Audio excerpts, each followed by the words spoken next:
नमस्कार, बहुत स्वागत है आपका डिबेट लाइव बड़ी बहस मध्य प्रदेश में। मैं हूं आपके साथ अमित शर्मा। मध्य प्रदेश में अवैध अतिक्रमण, ड्रग्स और फर्जीवाड़े के मामलों में सरकार की कार्रवाई तेज है, लेकिन इस कार्रवाई से निकला राजनीतिक विवाद और भी बड़ा है। ड्रग्स और अवैध निर्माण के मामले में जिस मछली परिवार पर बुलडोजर चला, उसका सीधा रिश्ता बीजेपी से जुड़ा माना जाता है।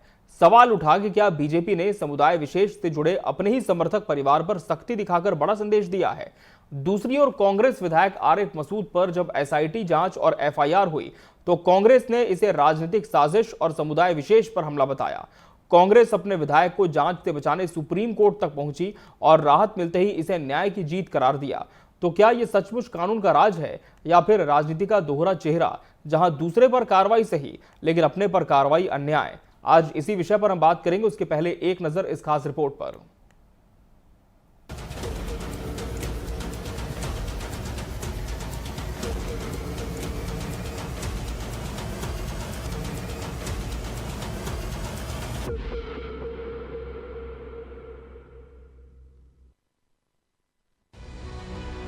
भोपाल में चर्चित मछली परिवार कभी कांग्रेस का तो कभी बीजेपी का समर्थक माना गया। भाजपा सरकार के दौरान यही परिवार फला फूला। लव जिहाद, ड्रग्स फैक्ट्री, वायरल वीडियो, मारपीट और अवैध निर्माण जैसे आरोपों के बीच भी इनका दबदबा बढ़ता गया। लेकिन मुख्यमंत्री डॉक्टर मोहन यादव ने सत्ता संभालते ही साफ संदेश दिया कि कानून से ऊपर कोई नहीं। मछली परिवार के साम्राज्य पर बुलडोजर चला। सामाजिक और राजनीतिक पकड़ रखने वाला ये परिवार एक एक कर ध्वस्त हो गया। हमारी सरकार ने किसी प्रकार के जिहाद की, लव जिहाद की मध्य प्रदेश की धरती पे अनुमति नहीं दी है और जो भी करता पाया जाएगा हम उसको छोड़ने वाले नहीं है। वो किसी स्थान पर भी हो, जो अपराध करेगा उसको दंड मिलेगा। वो राज्य के अंदर भी है या राज्य से भागा है तो हमारी पुलिस उसको हर जगह से पकड़ के लाएगी। ये हमारा संकल्प है। मैं उम्मीद करता हूँ मध्य प्रदेश सुशासन के लिए जाना जाता है, इसलिए अपराध और अपराधियों की यहाँ जगह नहीं है। वहीं कांग्रेस विधायक आरिफ मसूद पर हुई कार्यवाही ने सियासत गरमा दी। जिन पर सरकारी जमीन पर अवैध कब्जा और अनियमितताओं का आरोप है, कांग्रेस ने उसे समुदाय विशेष पर हमला बताकर सियासी साजिश करार दिया। मामला सुप्रीम कोर्ट तक जा पहुंचा। कांग्रेस से जुड़े दो दिग्गज वकीलों कपिल सिब्बल और विवेक तनखा मसूद के पक्ष में खड़े हुए। कांग्रेस लगातार इसे राजनीतिक प्रतिशोध बताती रही, जबकि बीजेपी ने इसे भी कानूनी कार्रवाई करार दिया। कि 24 घंटे इस देश में 24 घंटे इनका एक ही काम है, भारतवर्ष के जो मुसलमान हैं, सिख हैं, ईसाई हैं और जो अल्पसंख्यक हैं, इनकी सामाजिक प्रतिष्ठा धूमिल करो, इन पर झूठे मुकदमे ला दो, इनकी संस्थाएं खत्म करो, इनके प्रभाव को खत्म करो और इनका जीना मुश्किल करो। यही हरकत ये आरिफ मसूद के साथ यहां कर रहे हैं। 3 दशक से चलती हुई संस्था है आरिफ मसूद की प्रियदर्शनी कॉलेज।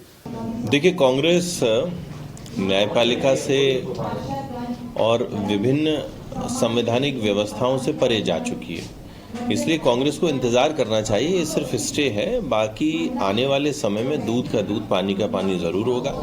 वैसे न्यायपालिका अपने सिद्धांतों पे चलती है, पर जनता जरूर जानती है कि कौन सही है और कौन गलत है, और समय आने के साथ न्यायपालिका भी अपने फैसलों से ये तय कर देगा कि कांग्रेसियों के हाथ सदैव गलत कामों में होते हैं। हाईकोर्ट ने उस डीएफिलिएशन के ऑर्डर को स्टे किया, लेकिन साथ ही साथ पैरा 13 में हाईकोर्ट ने अपने ऑर्डर में ये भी डायरेक्शन दिए कि जो अमन एजुकेशन सोसाइटी है, जो कि इंदिरा प्रियदर्शनी कॉलेज को चलाती है, उसके जो सेक्रेटरी हैं श्री आरिफ मसूद जी, उनके खिलाफ एक एफआईआर दर्ज की जाए, एक एसआईटी का गठन हो जो कि उस एफआईआर के इन्वेस्टिगेशन देखेगी, और तीसरा कि 3 महीने के अंदर 173 सीआरपीसी के अंदर उसकी इन्वेस्टिगेशन की रिपोर्ट भी सबमिट की जाए। बीजेपी ने यह संदेश देने की कोशिश की कि अपना ही समर्थक परिवार हो या विरोधी दल का विधायक, अगर अवैध काम में लिप्त है तो कार्रवाई तय है। लोकतंत्र की असली पहचान निष्पक्षता है, न कि पार्टी, धर्म और जाति के चश्मे से कानून को तौलना। सवाल यही है, क्या अवैध काम पर कार्रवाई को धर्म से जोड़ा जाएगा? क्या कानून को बार बार मजहबी और सियासी आइनों से देखा जाएगा? या फिर सच में लोकतंत्र कानून की बराबरी और न्याय की जीत बनेगा? क्योंकि जब अवैधता पर राजनीति हावी होती है तो लोकतंत्र के असली मायने खो जाते हैं। Bureau report, TV 24 news.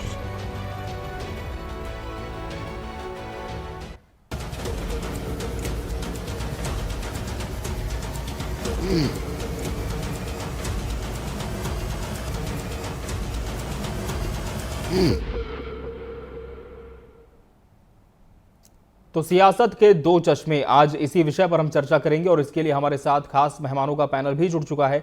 हमारे साथ भाजपा प्रवक्ता योगेश गुप्ता जी जुड़े हैं। योगेश गुप्ता जी, बहुत स्वागत है आपका इस चर्चा में। कांग्रेस प्रवक्ता डॉक्टर राम पांडे जी प्रतिपक्ष का पक्ष रखेंगे। डॉक्टर राम पांडे जी, आपका भी बहुत बहुत स्वागत है। और राजनीतिक विश्लेषक नीरज तिवारी जी भी इस चर्चा का अहम हिस्सा है। नीरज जी, आपका भी बहुत बहुत स्वागत है। डॉक्टर राम पांडे जी, जिस तरह से लगातार कार्रवाइयां हमने देखी हैं, भोपाल में पहले भी कार्रवाई हुई है, आरोप प्रत्यारोप पहले भी होते रहे हैं, लेकिन अभी आरिफ मसूद जी का जो पूरा मामला सामने आया और उसके बाद सुप्रीम कोर्ट ने फिलहाल इस पूरी कार्रवाई पर स्टे दे दिया है। बीजेपी का कहना यह है, डॉक्टर राम पांडे जी, कि ये तो फिलहाल स्टे है। कांग्रेस इतनी ज्यादा खुश क्यों हो रही है? क्योंकि कांग्रेस कह रही कि सत्य की जीत है, लेकिन बीजेपी का कहना है कि न्यायपालिका पर भरोसा है। अब बीजेपी कह रही है न्यायपालिका पर भरोसा है, तो ये तो बहुत अच्छी बात है। अभी कुछ ही समय में न्यायपालिका ने कुछ बड़े बड़े डिसीजन दिए थे कि जैसे कि महाराष्ट्र की जो बीजेपी की सरकार है वो अवैध है, उद्धव ठाकरे की सरकार को गिराया गया था वो गलत था, तो बीजेपी स्वीकार करे। और न्यायपालिका ने ये भी कहा कि इलेक्टोरल बॉन्ड के माध्यम से जो पैसा लिया गया है वो गैर संवैधानिक है, वो पैसे की चोरी है। अब आप सोचिए उसमें तो प्रधानमंत्री भी आ रहे हैं, संपूर्ण भारतीय जनता पार्टी आ रही है। अभी जब बिहार में SIR चल रहा था तो सब ने कहा था कि आधार कार्ड मान्य हो, लेकिन बीजेपी ने मना कर दिया, चुनाव आयोग ने मना कर दिया, सुप्रीम कोर्ट ने कहा नहीं, आधार कार्ड के आधार पर ही वोटर ID बनना जरूरी है। विपक्ष ने कहा कि चुनाव आयोग चोरी कर रहा है, 65 लाख वोटों की चोरी बिहार में हो गई है, तो उनका नाम वेबसाइट पर डाला जाए। बीजेपी सरकार ने मना कर दिया, चुनाव आयोग ने मना कर दिया, लेकिन सुप्रीम कोर्ट ने कहा भाई जब आपने नाम काटे हैं तो आप नाम डालिए और बताइए कि कौन रोहिंग्या है, कौन बांग्लादेशी है। वैसे चुनाव आयोग ने कहा है कि कोई रोहिंग्या नहीं है, कोई बांग्लादेशी नहीं है, कोई घुसपैठिए नहीं है, सारे 65 lakh Bihari SC ST OBC हैं उसमें जिनके नाम काटे गए हैं। अब ये आरिफ मसूद जी वाला मामला है और मैं आपके चैनल पर देख रहा हूं कि आरिफ मसूद जी और एक नशे का जो कारोबार कर रहा है, उन दोनों को साथ में जोड़ा जा रहा है। कितना गलत है।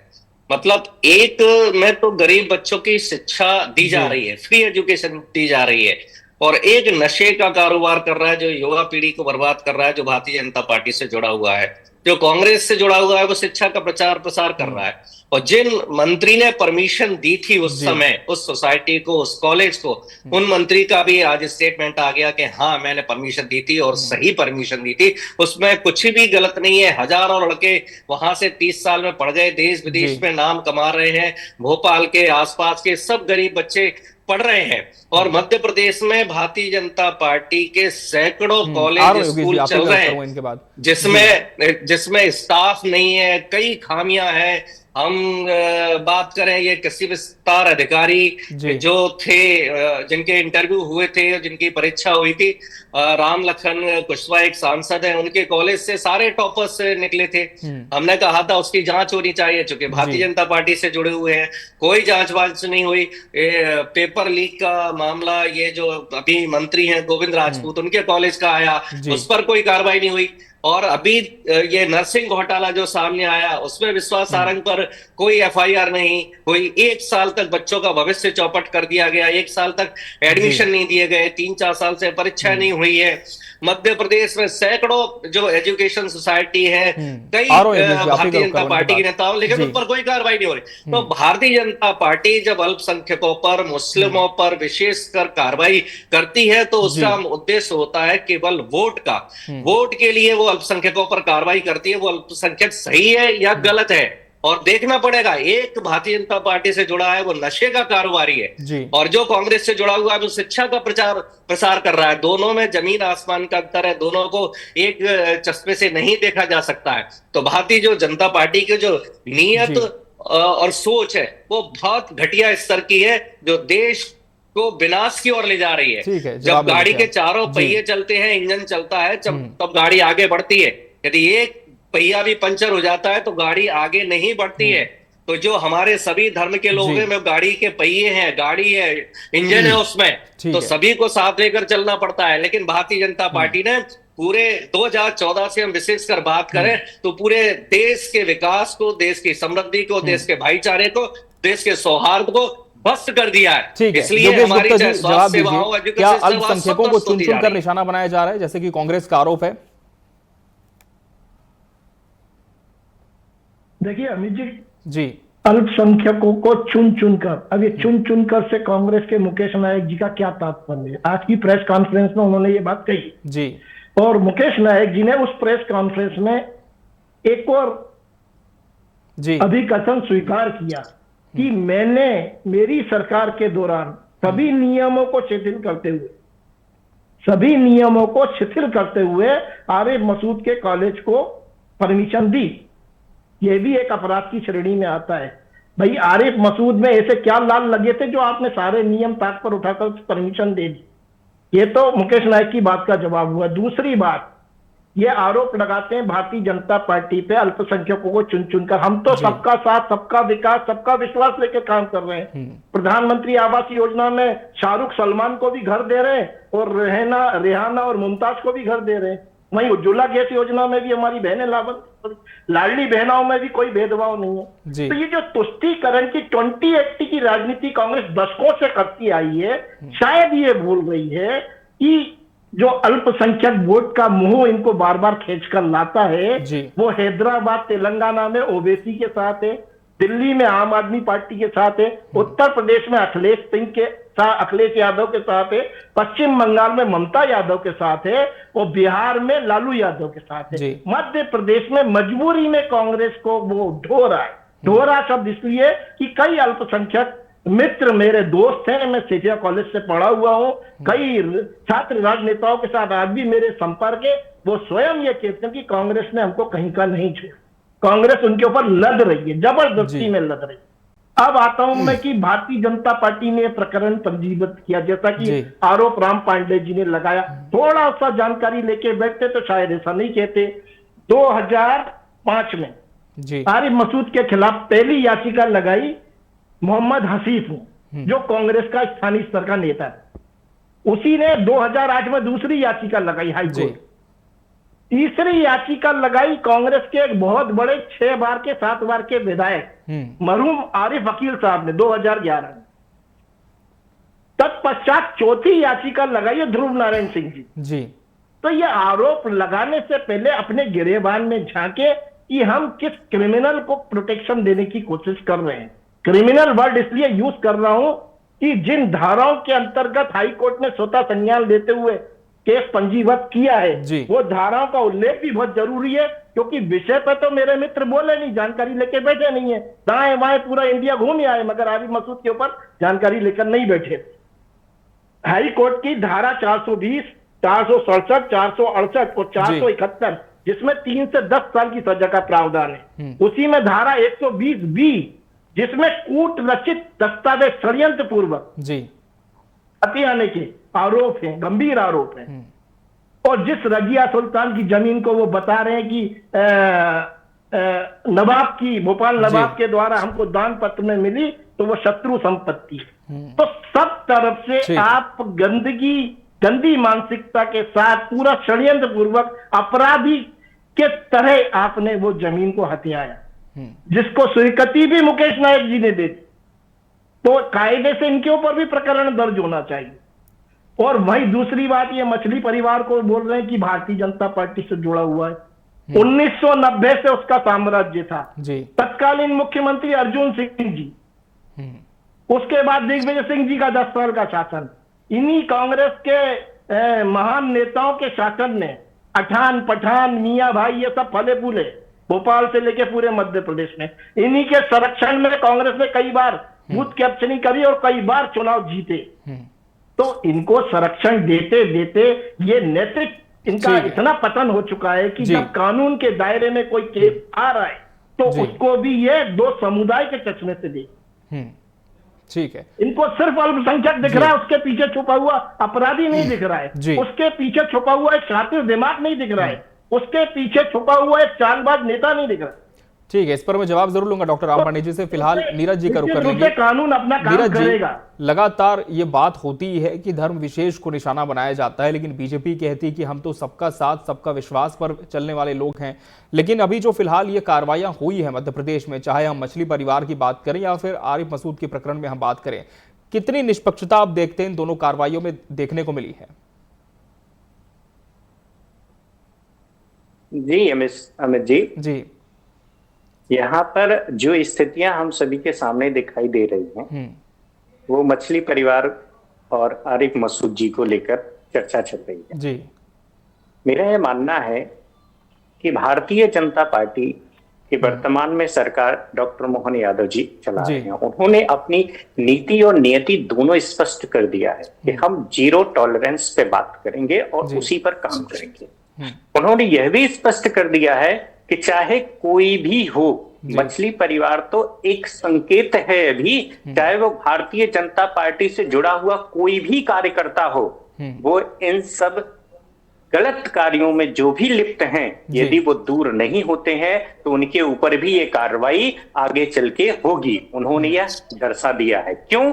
क्योंकि भारतीय जनता पार्टी का एक बड़ा वर्ग संघ परिवार से आता है, जो राष्ट्रवाद और अपनी संस्कृति और अपनी विरासत को लेकर के आगे बढ़ने का प्रयास सदैव करता आ रहा है।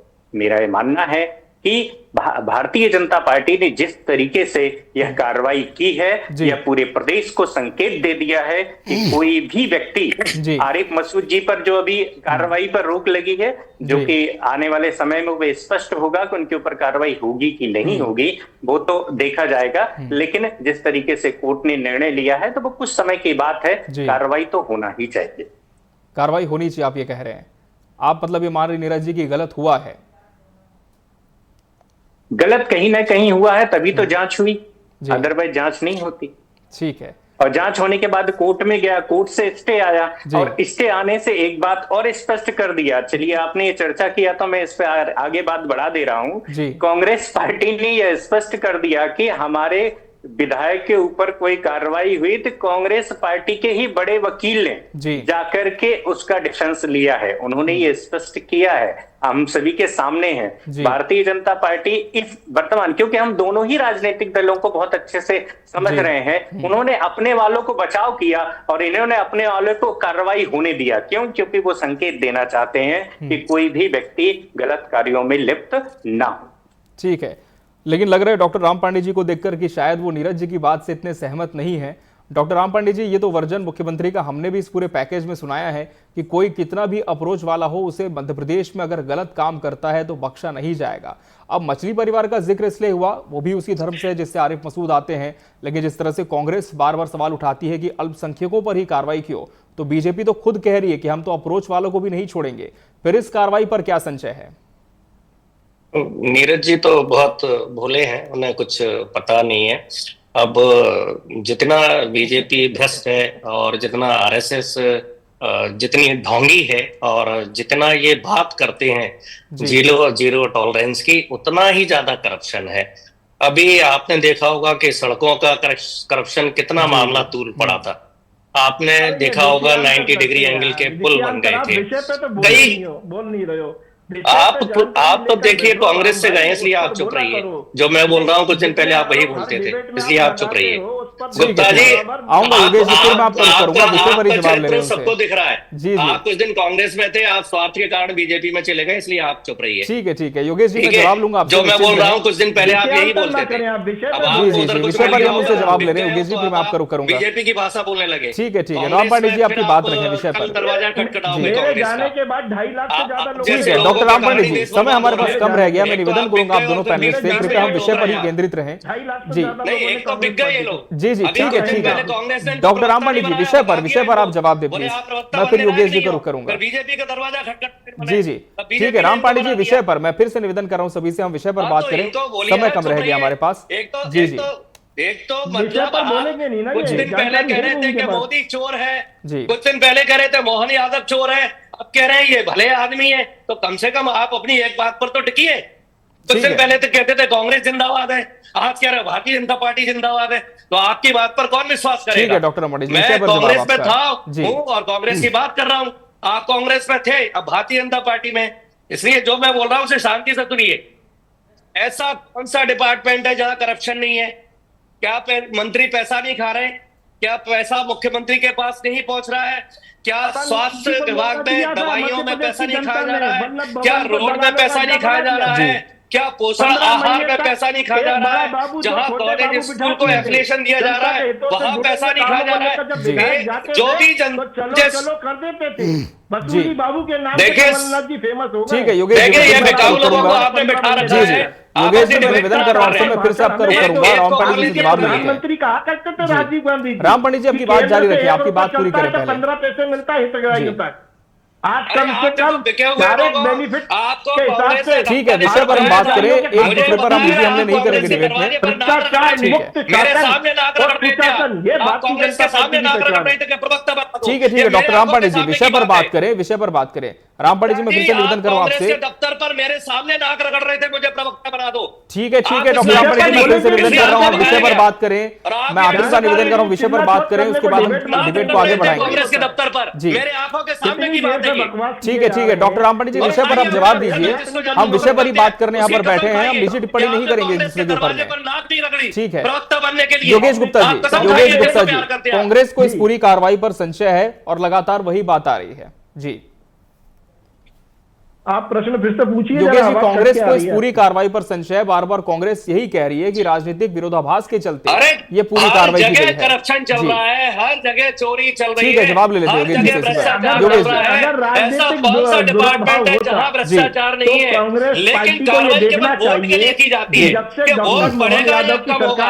अपराध से कोई लेना देना नहीं है, अपराध कम हो रहा है ज्यादा हो रहा है उससे कोई लेना देना नहीं है, करप्शन कम है ज्यादा उससे कोई लेना देना नहीं है। हमें वोट कैसे मिलेगा? केवल वोट की राजनीति चल रही है, उसके अलावा कुछ नहीं चल रहा है। मोहन यादव की सरकार में सबके ऊपर एक समान चलता है। हम समुदाय नहीं देखते, हम लॉ एंड ऑर्डर देख रहे हैं, और लॉ एंड ऑर्डर जो कहेगा। विश्वास सारंग पर क्यों नहीं कार्रवाई की?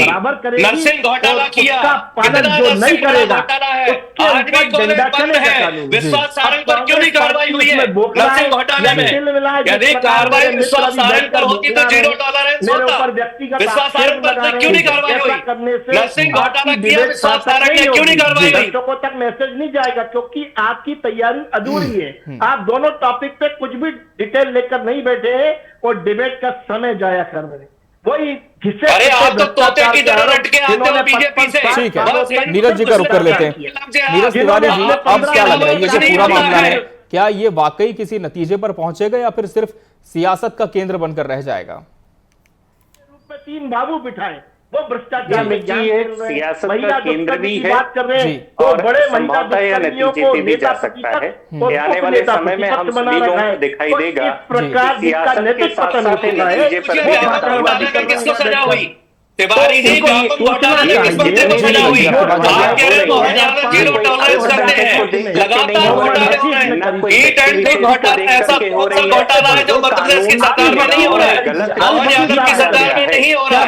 ऐसा कौन सा घोटाला है तिवारी जी, आप बताइए किस पर कार्रवाई हो रही है? समय में हुई है तो केवल वोट के लिए कार्रवाई होती है अल्पसंख्यकों पर। लेकिन वर्तमान सरकार ने यह निर्णय ले लिया है कि हम किसी को भी बख्शेंगे नहीं वो सजा यदि वे इन सभी कार्यों में लिप्त पाए जाते हैं। सार्थक बात नहीं होती है।